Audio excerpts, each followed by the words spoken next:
ဟုတ်ကဲ့ပါအခုမြင်တွေ့ရတာတော့ရန်ကုန်မြို့ကိုအပိုင်စိုးရပါတော့ရန်ကုန်ဘိုးဘိုးနတ်မင်းကြီးပဲဖြစ်ပါတယ်ခင်ဗျာရန်ကုန်ဘိုးဘိုးနတ်မင်းကြီးရှိကိုကျွန်တော်ကြော်ပွဲသွားပေးရင်းနဲ့ပေါ့နော်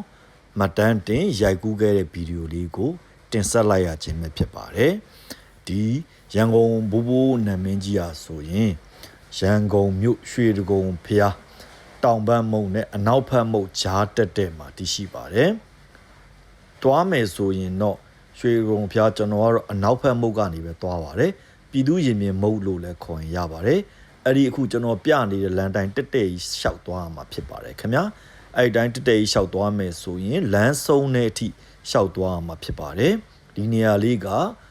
လူတွေမသိနိုင်အောင်ဖွက်ထားတဲ့နေရာတစ်ခုဆိုလည်းမမှားပါဘူးတောင်တောင်ပဋ္ဌာန်းဆက်မရှိရင်အဋိဌံမရှိရင်တုံမို့ရန်ကုန်ဘိုးဘိုးကြီးနဲ့အဆက်အနွယ်မရှိရင်ရောက်ခဲတဲ့နေရာလေးတစ်ခုလည်းဖြစ်ပါတယ်။ဒါကြောင့်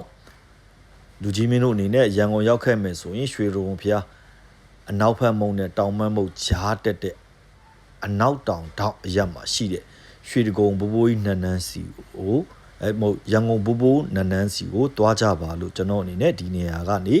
နှိုးစော်တိုက်တွန်းအပ်ပါတယ်ခင်ဗျာ။ရန်ကုန်မြို့မှာမိမိကအခြေချမယ်စီးပွားရေးလုပ်ကိုင်မယ်ရန်ကုန်မြို့မှာမိမိကနေထိုင်မယ်ကြာလေးနေထိုင်မယ်ပေါ့နော်ရန်ကုန်မှာမိမိကဒီဘာလုပ်ငန်းပဲလုပ်ပေါ့နော်လုပ်ကင်ဆောင်ရတဲ့အခါမှာမိမိရဲ့လုပ်ငန်းတွေပုံမှုအဆင်ပြေပြီးတော့မြန်ဆန်ချောမွေ့စေရန်ရန်ကုန်မြို့ကိုအပိုင်ဆိုးအုပ်ချုပ်ရတဲ့ရန်ကုန်ဘိုးဘိုးနတ်မင်းကြီးရဲ့နန်းနန်းကိုတွားရောက်ပြီးတော့ပူဇော်ကြော်ရင်းနဲ့မိမိအတွက်လိုအပ်တဲ့စုမကုံစုလက်တွေနောက်ပြီးတော့မိမိအားဆောင်ရှောက်ဖို့တွေကိုစုမကောင်းတောင်းလို့ရပါတယ်ခင်ဗျာဟုတ်ကဲ့ကျွန်တော်ကတော့ရန်ကုန်ဘိုးဘိုးကြီးရှိမှာခက်ပြင်းပြင်းလေးမဖို့အတွက်ဖီချမ်းငှက်ပြောပွဲနဲ့ကြော်ပွဲပေးခဲ့ပါတယ်တွာလာတဲ့သူတွေလာရောက်ပူဇော်တဲ့သူတွေနဲ့လည်းစီကားတဲ့ရက်ဖြစ်ပါတယ်ဒါပေမဲ့ကျွန်တော်တွားတာကအမှန်တိုင်းပြောရရင်တော့ပိတ်ရက်တွားတာမဟုတ်ပါဘူးကျွန်တော်ဂျားရက်ပဲတွားတာပါဒါပေမဲ့ပဋ္ဌာန်းဆက်ရှိတဲ့ပုံကိုယ်တွေနဲ့တော့ဒီလိုပဲတွေ့ခဲ့ပါတယ်အခုကျွန်တော်ပေါ့နော်လူကြီးမင်းတို့ကိုတိုင်ကိုကြ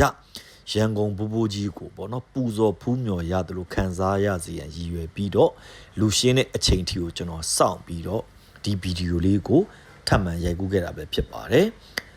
တေချာစွာပေါ့နော်ဦးတိုက်စုမုံကောင်းတောင်းလို့ရအောင်လဲကျွန်တော်ရန်ကုန်ဘိုးဘိုးကြီးရဲ့ရုပ်ထုရှိမှာအကြာကြီးပေါ့နော်အခုကင်မရာကိုရပ်တန့်ပြီးခဲ့တာပဲဖြစ်ပါတယ်လူကြီးမင်းတို့အနေနဲ့မိမိတို့ရဲ့လိုအိတ်ဆန္ဒများကို